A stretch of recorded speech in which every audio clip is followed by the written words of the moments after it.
Queridos amigos, queridos irmãos, sejam muito bem-vindos a mais um momento de prece do Lar de Fabiano de Cristo, esse lar de amor que diariamente nos acolhe em nossos lares para momentos como esse, momentos de reflexão, de introspecção, de parar um pouco com as coisas da nossa vida para elevarmos os nossos pensamentos, os nossos sentimentos em direção ao alto, a Deus, a Jesus, para que possamos receber o consolo, o alívio e também aquelas energias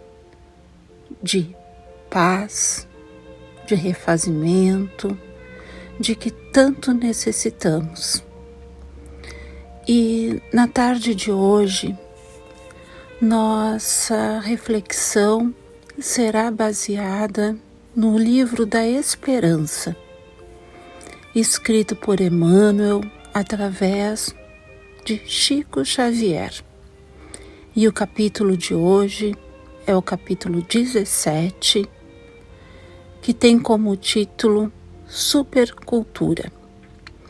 Inicialmente, Emmanuel cita uma passagem do Evangelho e uma passagem do Evangelho segundo o Espiritismo. Graças te rendo, ó Pai, Senhor dos céus e da terra, que por haveres ocultado essas coisas aos doutos e aos prudentes, e por as teres revelado aos simples e pequeninos. São palavras de Jesus que estão em Mateus, capítulo 11, versículo 25. Já aqui nós podemos pensar inicialmente naqueles que se colocam na posição de aprendizes, ou seja, aqueles que têm a humildade, que já têm a humildade de colocar os seus interesses em segundo plano e assim estarem abertos, receptivos aos ensinamentos da Boa Nova. Em seguida, uma passagem do capítulo 7, item 12 do Evangelho segundo o Espiritismo. Homens, por que vos queixais das calamidades que vós mesmos amontoastes sobre as vossas cabeças? Desprezastes a santa e divina moral do Cristo. Não vos espanteis, pois, de que a taça da iniquidade haja transbordado de todos os lados. E nessa passagem do Evangelho, nós podemos pensar no afastamento do homem das leis de Deus, que é quando nós cedemos aos apelos da matéria, deixando nosso egoísmo, a nossa vaidade, a nossa presunção prevalecer em nossas vidas, fazendo com que desprezemos os ensinamentos do Cristo. E agora então as palavras de Emmanuel. Alfabetizar e instruir sempre. Sem escola a humanidade se embaçaria na selva. No entanto, é imperioso lembrar que as maiores calamidades da guerra procedem dos louros da inteligência sem educação espiritual. A intelectualidade requintada entretece lauréis à civilização, mas por si só não conseguiu até hoje frear o poder das trevas. A supercultura monumentalizou cidades imponentes e estabeleceu os engenhos que as arrasam. Levantou embarcações que se alteiam como sendo palácios flutuantes e criou o torpedo que as põe a pique.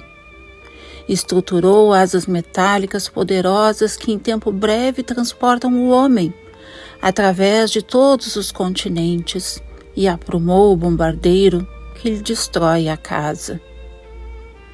Organizou hospitais eficientes e de quando a quando lhes superlota as mínimas dependências com os mutilados e feridos, enfileirados por ela própria nas lutas de extermínio. Alçou as cirurgias inesperadas culminâncias e aprimorou as técnicas do aborto.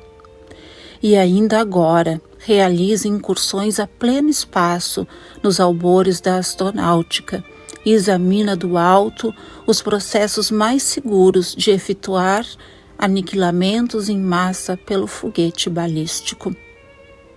Iluminemos o raciocínio sem descurar o sentimento. Burilemos o sentimento sem desprezar o raciocínio.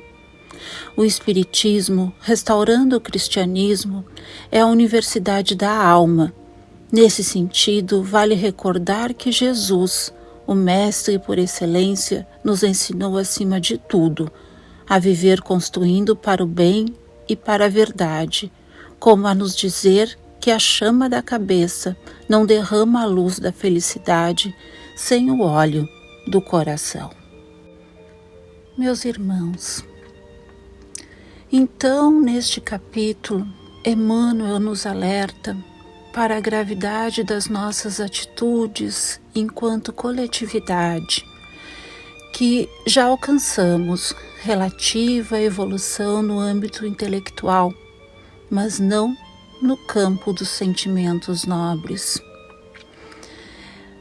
Este mesmo benfeitor, em um outro texto, nos diz que só poderemos alçar voo quando tivermos as nossas duas asas desenvolvidas igualmente, que é a asa da sabedoria e a asa do amor.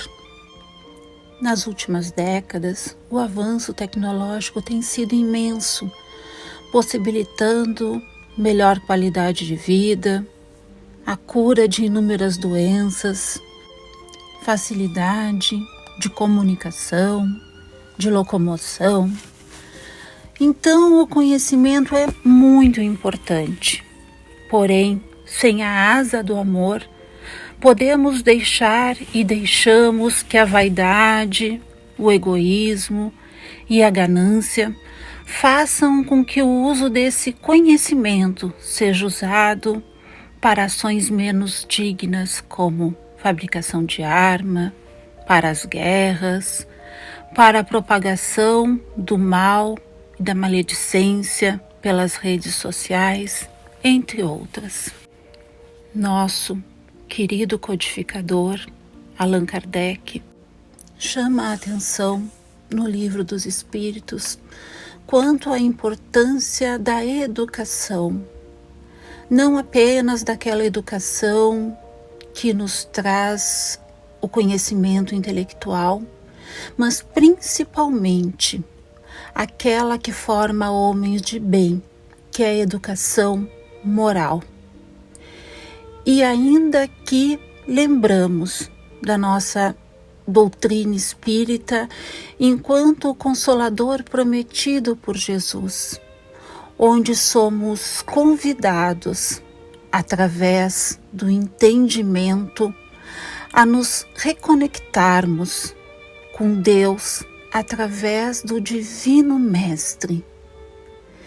Esse Mestre que há mais de 2000 anos encarnou na Terra para nos ensinar a amar incondicionalmente através do seu exemplo de humildade, abnegação, fé, amor.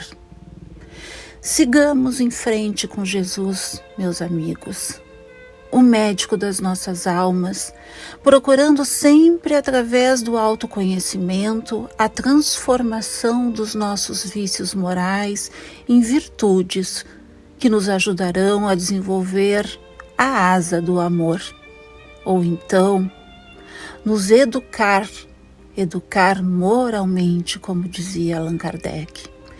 Lembremos sempre que o nosso modelo e guia é o Cristo e que temos um roteiro luminoso e seguro que é o seu Evangelho. Estudemos, meditemos, mas mais do que isso, temos que senti-lo com o nosso coração, pois somente assim estaremos prontos para vivenciá-lo em cada segundo da nossa existência e assim fazer a nossa parte por um mundo melhor. Que a paz, o amor, a luz do nosso querido Mestre permaneça sempre no coração de cada um de nós, hoje e sempre. Que assim seja.